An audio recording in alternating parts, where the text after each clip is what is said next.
गरुड़ पुराण। यदि गर्भ की पूर्णता हो जाने पर अनंतर नारी की मृत्यु हो गई हो तो उसके पेट को चीरकर बालक को निकाल लें। यदि वह भी मर गया हो तो उसे भूमि में गाड़ कर केवल मृत स्त्री का दाह करें। गंगा के किनारे मरे हुए बालक को गंगा जी में ही प्रवाहित कर दे और अन्य स्थान पर मरे 27 महीने तक के बालक को भूमि में गाड़ दें। इसके बाद की अवस्था वाले बालक का दाह संस्कार करें और उसकी अस्थियां गंगा जी में विसर्जित करें तथा जल पूर्ण कुंभ प्रदान करें तथा केवल बालकों को ही भोजन कराएं। गर्भ के नष्ट होने पर उसकी कोई क्रिया नहीं की जाती, पर शिशु के मरने पर उसके लिए दुग्धदान करना चाहिए।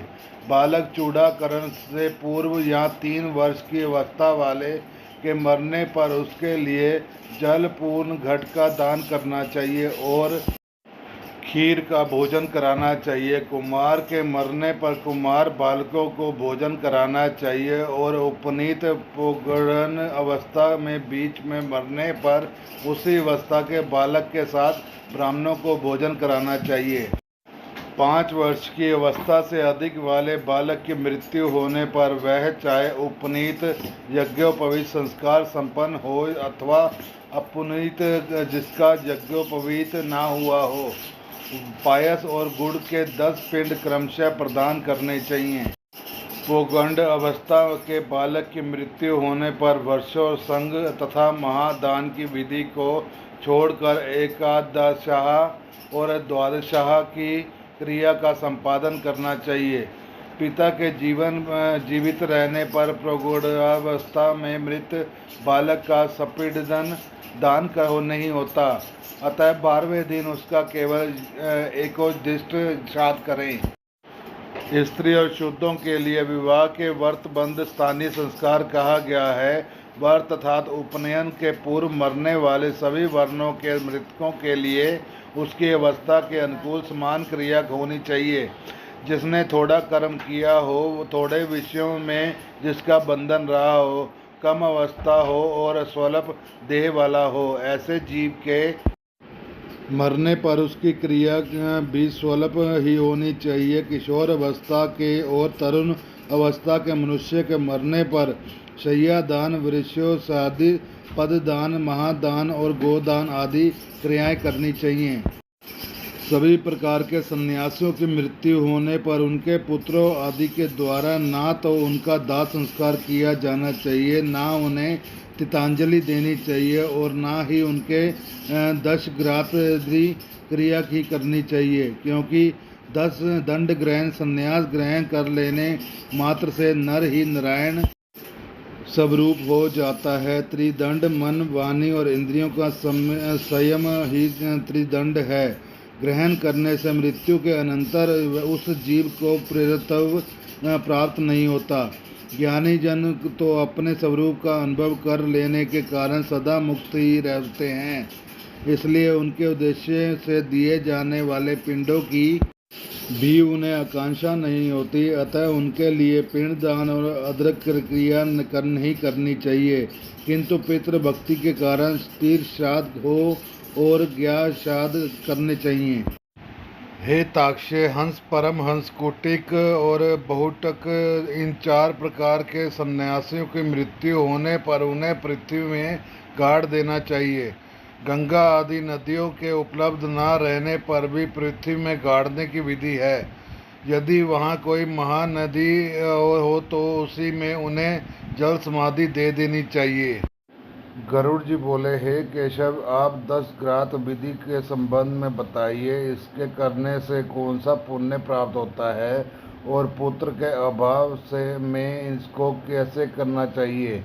श्री भगवान बोले, हे ताक्षे, अब मैं 10 गात्र विधि के तुमसे कहता हूँ, जिसको धारण करने से सपुत्र पितृ ऋण से मुक्त हो जाता है। पुत्र पिता के मरने पर शोक का परित्याग करके धैर्य धारण कर सात्विक भाव से संवृत्ति होकर पिता का पिंडदान आदि कर्म करे। उसे श्रुतपात नहीं करना चाहिए। क्योंकि बांधवों के द्वारा किए गए अशुभ पात को श्लेम पात के विवश होकर पिता रूपी प्रेत पान करता है। इसलिए इस समय निरर्थक शोक करने रोना नहीं चाहिए। यदि मनुष्य हजारों वर्ष रात दिन शोक करता रहे तो भी प्राणी कहीं भी दिखाई नहीं पड़ सकता। जिसकी उत्पत्ति हुई है उसकी मृत्यु सुनिश्चित है, और जिसकी मृत्यु हुई है उसका जन्म भी निश्चित है। इसलिए बुद्धिमान को इस अवश्य भावी जन्म मृत्यु के विषय में शोक नहीं करना चाहिए।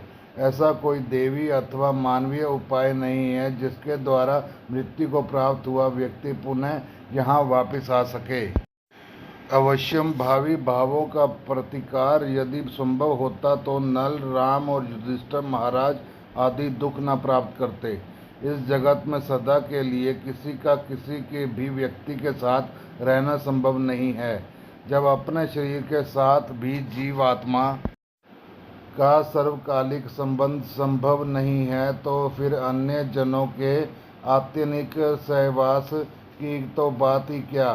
जिस प्रकार कोई पथिक छाया का आश्रम लेकर विश्राम करता है और आश्रम विश्राम करके पुनः चला जाता है, उसी प्रकार प्राणी का संसार में परस्पर मिलन होता है। पुनः प्रारब्ध कर्मों को भोग कर वह अपने गंतव्य को चला जाता है। प्रातः काल के भोज्य पदार्थ बनाया जाता है, वह सायंकाल नष्ट हो जाता है। वैसे ऐसे नष्ट होने वाले अन्न के रस से पुष्ट होने वाले शरीर के नित्य की कथा ही क्या। पितृमरण से होने वाले दुख के लिए यह प्रवक्त विचार अशोध्य स्वरूप है। अतः इसका सम्यक चिंतन करके अज्ञान से होने वाले शोक का परित्याग कर पुत्र को अपने पिता की क्रिया करनी चाहिए। पुत्र के अभाव में पत्नी को और पत्नी के अभाव में सहोदर भाई को तथा सहोदर भाई के अभाव में ब्राह्मण की क्रिया उसके शिष्य को अथवा किसी भी सपिंडी व्यक्ति को करनी चाहिए। हे गरुड़, पुत्रहीन व्यक्ति के मरने पर उसके बड़े अथवा छोटे भाई के पुत्रों तथा पोत्रों के द्वारा दशग्रात आदि कार्य कराने चाहिए। एक पिता से उत्पन्न होने वाले भाइयों में यदि एक भी पुत्रवान हो तो उसी पुत्र से सभी भाई पुत्रवान हो जाते हैं, ऐसा मनु जी ने कहा है। यदि एक पुरुष की बहुत सी पत्नियों में कोई भी पुत्रवती हो जाए तो उसे एक ही पुत्र से वे सब पुत्रवती हो जाती हैं। सभी भाई पुत्रहीन हो तो उसका मित्र पिंडदान करे अथवा सभी के अभाव से पुरोहित को ही क्रिया करनी चाहिए। क्रिया का लोप नहीं करना चाहिए। यदि कोई स्त्री अथवा पुरुष अपने इष्ट मित्र से अद्योदेहिक क्रिया करता है तो अनाथ प्रेत का संस्कार करने से उसे कोटि यज्ञ का फल प्राप्त होता है।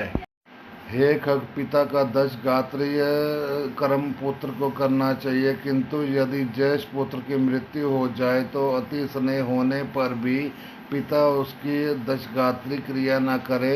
बहुत से पुत्रों के रहने पर भी दशगात्र, सपिंडन तथा अन्य षोडश श्राद्ध एक ही पुत्र को करना चाहिए। प्रेतक संपत्ति का बंटवारा हो जाने पर भी दशगात्र, सपिंडन और षोडश श्राद्ध एक को ही करना चाहिए, किंतु सात्वसारिक आदि श्राद्धों के विभक्त पुत्र पृथक पृथक करें।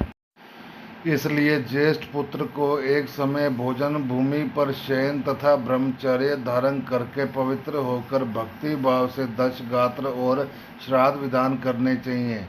पृथ्वी की 7 बार परिक्रमा करके से जो फल प्राप्त होता है वही फल माता पिता की क्रिया करके पुत्र प्राप्त करता है। दशगात्र से लेकर वार्षिक श्राद्ध पर्यंत प्रीता के श्राद्ध क्रिया करने वाला पुत्र गया श्राद्ध का फल प्राप्त करता है। कूप, तालाब, बगीचा, तीर्थ अथवा देवालय के प्रांग में जाकर मध्य काल के बिना मंत्र में के स्नान करना चाहिए। पवित्र होकर वृक्ष के मूल में दक्षिण विमुख होकर वेदी बनाकर उसे गोबर से लीपे। उस वेदी में पत्ते पर कुश से बने हुए दुर्लभ ब्राह्मण को स्थापित करके पदादि से उसका पूजन करें। और अस्ति पुष्प शकाशम पीतवास समच्युत्यम ये न मामि स गोविंद न शेषा विंदते भस्म इत्यादि मंत्रों से उसे प्रणाम करें।